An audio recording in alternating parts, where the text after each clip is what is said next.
Hello viewers, நான் அனிதா. இன்னைக்கு நம்ம பார்க்க போறது 12th standard max chapter 10 ordinary differential equations exercise 10.4 ல 8th sum.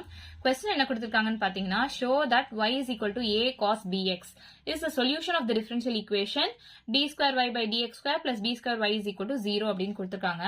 சோ இத வச்சு பார்க்கும்போது நம்ம டபுள் டைம் இந்த டேர்மை டிஃபரன்ஷியேட் பண்ணனும் அப்படின்னு தெரிஞ்சிருச்சா? சோ ஃபர்ஸ்ட் கொடுத்திருக்க क्वेश्चन எடுத்து எழுதிக்கலாம். y is equal to a cos bx.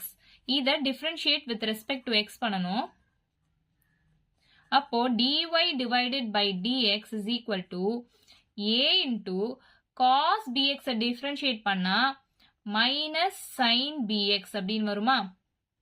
and இந்த bx என்ன function differentiation பண்ணா bx ன்றது b அப்படின்னு வரும். so இதை நம்ம எப்படி எழுதலாம்னா minus ab sin bx அப்படின்னு எழுதலாமா? again differentiate with respect to x பண்ணனும். அப்போ d square y divided by dx square is equal to இதை நம்ம differentiate பண்ணா minus ab sin bx differentiate பண்ணா cos bx வரும். and இதை என்ன function differentiation பண்ணா bx ன்றது b ன்னு வருமா? அப்போ இது minus ab square into cos bx அப்படின்னு எழுதலாமா? so d square y divided by dx square is equal to minus ab square cos bx ன்னு வரும்.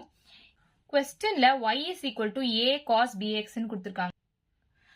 அப்போ இந்த a cos bx க்கு பதிலா நம்ம y ன்னு எழுதிக்கலாம். so minus y into b square அப்படின்னு எழுதலாமா? அப்ப d square y divided by dx square is equal to minus y into b square. so இந்த பக்கம் கொண்டு போனோம்னா d square y divided by dx square இந்த மைனஸ் சைன் இங்க போச்சுன்னா பிளஸ் ஆயிடும். Plus b square y is equal to 0 ஆயிடுமா? இதுதான் நமக்கு ஆன்சரா கிடைச்சிருக்கு. அப்போ நம்ம இது எப்படி எழுதலாம்னா y is equal to a cos bx is a solution of இந்த term அப்படின்னு எழுதலாமா? சோ இவ்வளவுதான் இந்த சம்.